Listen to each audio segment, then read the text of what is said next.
3. Elazığ Tarım Fuarı münasebetiyle bugün aranızda bulunmaktan dolayı memnuniyetimi ifade etmek istiyorum. Bu vesileyle tarım fuarlarının ilimizin, bölgemizin ve ülkemizin tanıtımı ve kalkınmasında büyük katkı sağladığını belirtmek istiyorum. Bu nedenle bu fuarın tertip edilmesinde emeği geçen herkese ve tüm katılımcı firmalara ayrı ayrı teşekkürlerimi sunuyorum. Tarım fuarları sektörde yer alan ve sektörden ham madde temin eden bütün aktörlerin en kolay ve toplu bir şekilde bir araya geldikleri üretime dair yeni teknolojilerin ve sistemlerin aynı zamanda yeni ürün ve üretim sahalarının tanıtıldığı organizasyonlardır.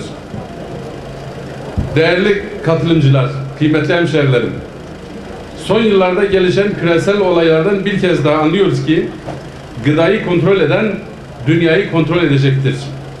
Bu gerçeği göz önünde bulundurarak mevcut tarım kaynaklarımızı korumak ve optimum şekilde kullanımını sağlamak için elimizden gelen gayreti göstermek zorundayız. Bugün ülkemizde 24 milyon hektar tarım alanı, 14 milyon hektar mer alanı olarak kullanımımız mevcuttur.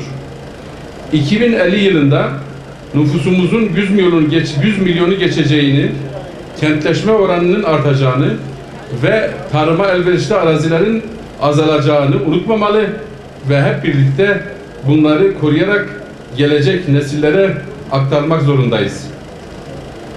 Bakanlık olarak bizler sorumluluğumuzun bilincindeyiz. Bu bilinç doğrultusunda hareket ederek sektörümüzü daha ileri seviyelere taşımak ve bugün olduğu gibi gelecekte de gıda güvenliğimizi teminat altına almak için çalışıyoruz. Tarım sektörü her geçen yıl daha da büyüyor ve üretimimiz artıyor. Bu kapsamda sektörümüzün daha da büyümesi için her zaman çiftçimizin yanında yer alıyoruz. Desteklerimiz ve çiftçilerimizin gayretleriyle ülkemiz tarımsal hasılada dünyada ve Avrupa'da söz sahibidir. Söz sahibi ülke konumunda ve sürekli büyümektedir. 2002 yılında 36.9 milyar TL olan tarımsal hasılamız şu anda 2217 milyar TL ile çok önemli mesafeler kat etmiştir.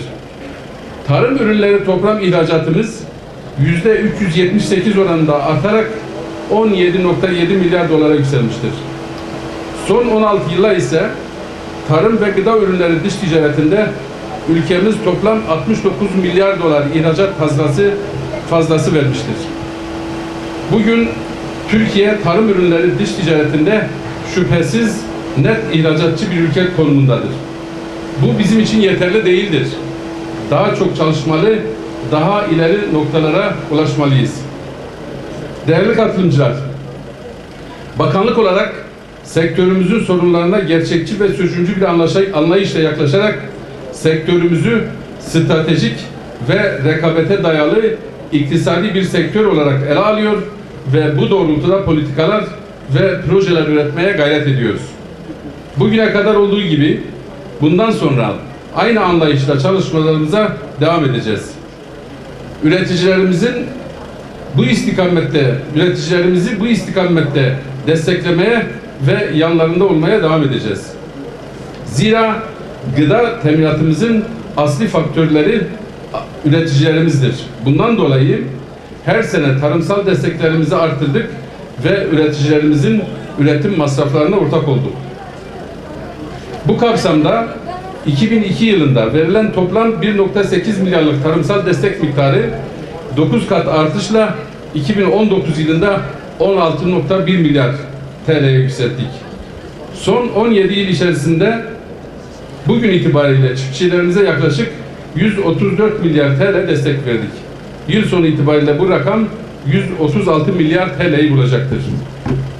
Bu kapsamda Türkiye genelinde 2002'de 83 milyon TL olan hayvancılık desteklerini 44 kat artışla 4.4 milyar TL'ye ulaştırdık. Destek ödemelerimiz hala devam ediyor.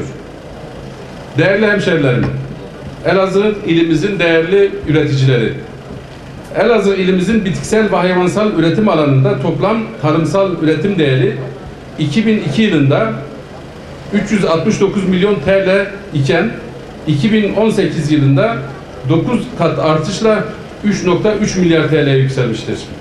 2002 yılında tarımsal ihracat Elazığ'ımızda hiç yokken 2018 yılında 13,6 milyon TL tarımsal ihracatı gerçekleştirdik. Elazığlı çiftçi kardeşlerimize verdiğimiz tarımsal destek miktarı ise 2002 yılında 13,5 milyon Türk lirası iken 2018 yılında 5 kat artışla 125,3 milyon TL'ye yükseldi.